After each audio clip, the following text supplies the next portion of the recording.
윤 작가와 지용이의 스트로이 라디오 스테이션. 오늘도 기분 좋은 하루입니다. 안녕하세요. 여러분의 지적 엔돌핀을 수직 상승시켜드릴 시간 Just Have Fun 스토리 라디오 스테이션입니다. 저는 여러분의 지식 큐레이터이자 복잡한 세상 이야기를 쉽고 유쾌하게 풀어드리는 윤 작가입니다. 반갑습니다.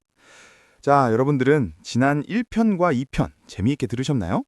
1편에서는 히토류의 지정학적 위상을, 2편에서는 그 치독하고 지저분한 생산 공정을 파헤쳤죠. 2편의 매운맛 데이터들 때문에 살짝 정신이 혼미해지셨을 수도 있는데 걱정 마세요. 오늘 3편은 드디어 우리가 기다려온 실전 응용편입니다. 히토류가 구체적으로 어떤 곳에 사용되는지 살펴보는 시간이죠. 본격적으로 들어가기 전에 잠깐! 여러분, 저희 방송이 2026년 새해에도 이렇게 텐션 높게 정보를 전해드릴 수 있는 건 다 지금 이 목소리를 듣고 계신 여러분의 관심 덕분입니다. 그리고 아직 안 누르신 분들 구독, 좋아요, 그리고 알람 설정까지 지금 바로 꼭 부탁드려요. 자, 여러분, 질문 하나 드릴게요. 히토류 시장 가치의 90% 이상이 사실상 어디서 나올까요? 네, 바로 영구자석, Permanent Magnet입니다. 정확한 명칭은 네오디뮴 철 붕소 자석입니다. 1980년대에 탄생한 이 녀석은 현존하는 자석 중 가장 강력한 자기 에너지 적, Maximum Energy Product를 자랑합니다. 강력하다는 게 어느 정도냐? 우리가 냉장고에 붙이는 일반 자석의 자기 에너지 적이 보통 3에서 4mgO이라면 이 고성능 네오디뮴 자석은 이론적으로 최대 62mgO이까지 나옵니다. 무려 15배 이상이죠. 여기서 mgO는 자석의 성능을 나타내는 단위로 메가가우스 에르스텟의 약자입니다. 덕분에 모터를 아주 작고 가볍게 만들면서도 힘은 괴물처럼 낼 수 있는 겁니다. 그런데 문제는 1편에서 말씀드린 그놈의 열입니다. 이 네오디뮴 자석은 온도가 올라가면 자성 성질을 잃어버리는 감자 현상이 아주 심해요. 특히 자성을 잃는 임계 온도인 큐리 온도가 상대적으로 낮거든요. 전기차 모터 내부 온도는 섭씨 150도 이상 올라가는데 자석의 온도가 임계 온도를 넘어 그 힘을 잃으면 차가 길 위를 가다가 그냥 서버리겠죠? 생각만 해도 아주 끔찍합니다. 그래서 등장하는 구원투수가 바로 중히토류인 디스프로슘과 터뷴입니다. 네오디뮴 격자 구조 안에 이 친구들을 집어넣으면 고온에서도 자력을 유지하는 힘인 보자력이 비약적으로 향상됩니다. 하지만 디스프로슘은 너무 비싸고 전 세계 생산 물량도 중국이 거의 독점 생산하고 있잖아요. 그래서 최근엔 자석 전체에 섞지 않고 입자 표면에만 침투시키는 입계 확산, GBD 기술이 대세입니다. 이건 입자 경계에 중히토류를 집중시켜서 전체 사용량을 10분의 1 수준으로 줄이면서도 성능은 유지하는 목적으로 개발된 기술인데요. 그야말로 가성비 공학의 결정체죠. 여러분들은 앞으로 이 입계 확산 공정 특허를 누가 가졌느냐를 유심히 보셔야 합니다. 자, 이제 분위기를 좀 바꿔서 밀리터리 전문가분들이 환호할 시간입니다. 히토류가 무기 체계에서 어떤 역할을 하는지 윤 작가가 팩트로 꽂아드릴게요. 다른컨대 히토리 없이는 현대적인 정밀 타격도 스텔스도 불가능합니다.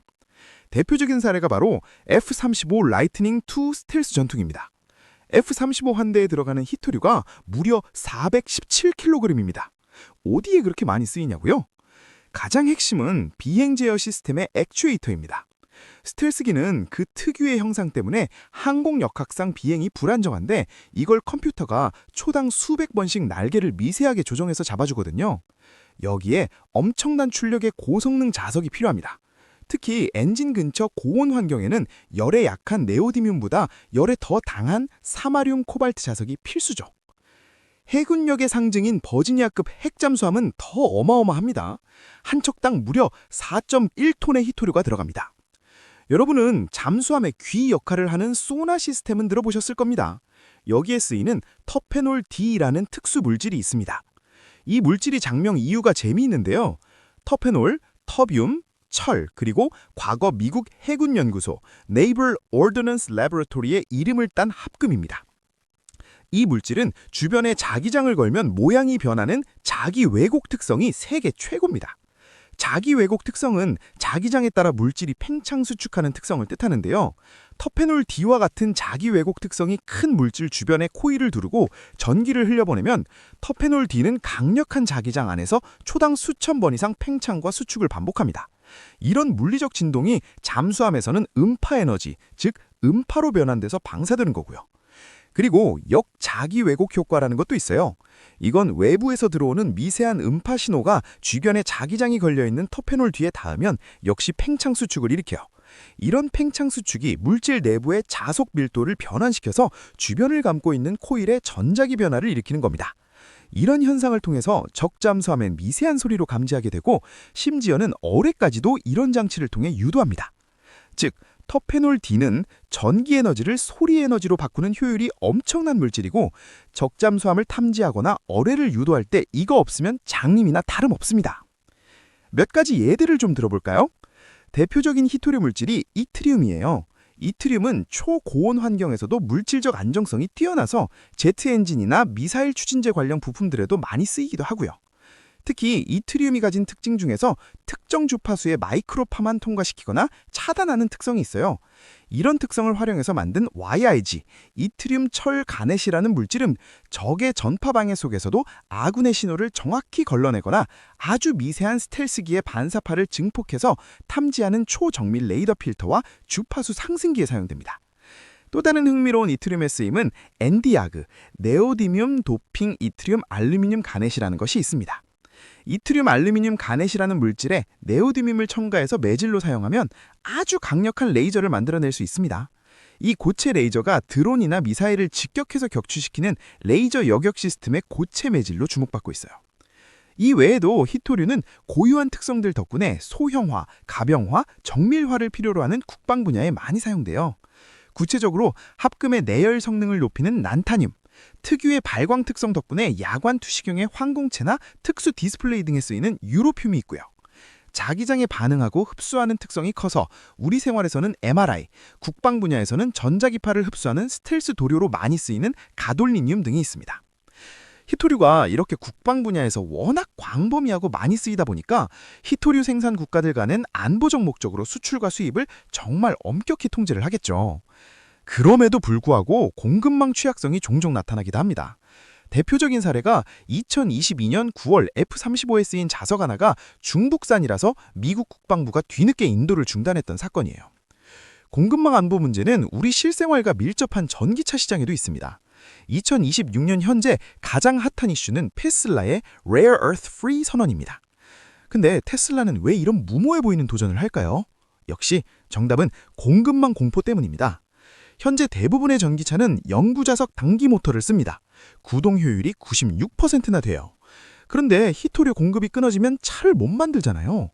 그래서 테슬라는 자석 대신 구리 코일을 감아 자기장을 만드는 유도 모터나 권선형 동기 모터로 회귀하거나 자력이 약한 페라이트 자석을 억지로 최적화하려고 합니다.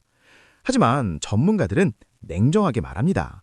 이건 물리적 한계에 도전하는 거라고요. 페라이트 모터가 히토류 모터만큼 성능을 내려면 자석을 훨씬 많이 써야 하고 결국 모터가 뚱뚱해지고 무거워집니다. 배터리 무게 때문에 이미 무거운 전기차가 더 무거워지는 거죠. 전비 손실은 덤이고요. 결국 히토류와 관련해서는 성능이냐 안보냐의 싸움입니다. 여러분들을 위해서 주요 기업들이 공급망 안정성을 위해 취하는 자석 관련 전략을 표로 싹 정리해드릴게요. 여러분들만 보세요. 이런 히토류의 공급망 안보 문제는 풍력 발전기 더 심합니다. 특히 해상 풍력에 쓰이는 거대한 직접 구동 방식 발전기는 그 자체가 거대한 자석 덩어리입니다. 1메가와트당 무려 500kg의 네오디뮴 자석이 들어가거든요. 탄소 중립하려다 중국의 히토류 패권만 강화되는 이 아이러니, 정말 유쾌하지 않은 진실이죠. 자, 다시 지정학 문제로 돌아와 볼게요. 1편에서 말씀드린 중국 상무부의 공고 61호, 그 안에 0.1% 규칙이 왜 산업 현장에서 공포 그 자체인지 설명해 드릴게요. 이건 중국산 히토류의 원료가 단 0.1%라도 포함된 제품은 제3국에서 생산했더라도 중국의 수출 허가를 받아야 한다는 독소 조항입니다. 예를 들어서 한국의 부품사가 만든 정밀 모터가 일본 완성차 업체에 납품되는데 그 안에 중국산 자석 원료가 섞여 있다. 그럼 중국이 국가 안보를 위해 그 수출 허가 안 해줘 하고 할 수 있는 겁니다. 중국의 수출 허가를 무시하면 중국은 그 해당 히토류의 수출을 전면 금지합니다. 이건 단순한 무역 보복이 아니라 전 세계 메주 젤류 밸류 체인에 중국의 접업권을 이식하는 자원 법률전의 정점입니다. 2026년 현재 우리 기업들이 자석의 원료가 어느 광산에서 왔는지 과학수사대가 DNA 검사하듯 추적하는 시스템을 도입한 이유가 바로 여기 있습니다. 오늘 3편 정말 숨가쁘게 달려왔습니다. 히토류가 왜 단순한 흙이 아니라 산업의 문유기자, 국방의 심장인지 확실히 체감하셨나요? 오늘의 결론은 이겁니다. 히토류는 대체할 수 있다. 하지만 그 대가는 비싼 비용과 낮은 성능이다. 남들보다 더 멀리 가는 전기차, 남들보다 더 정밀한 미사일, 최첨단 전투기와 잠수함 등을 만들고 싶다면 히토류를 포기할 수 없습니다. 결국 히토류를 쓰고 안 쓰고 이 한 끗 차이의 성능 격차가 기업의 생존과 국가의 패권을 결정짓기 때문이죠. 이쯤 되면 히토류 생산을 꽉 잡고 있는 중국이 외교 및 전략적 카드로 히토류 수출을 활용하는지 충분히 이해가 가죠. 자, 여러분 오늘 방송도 유익하셨나요? 유익했다면 다시 한번 끝으로 구독, 좋아요, 알림 설정 부탁드려요.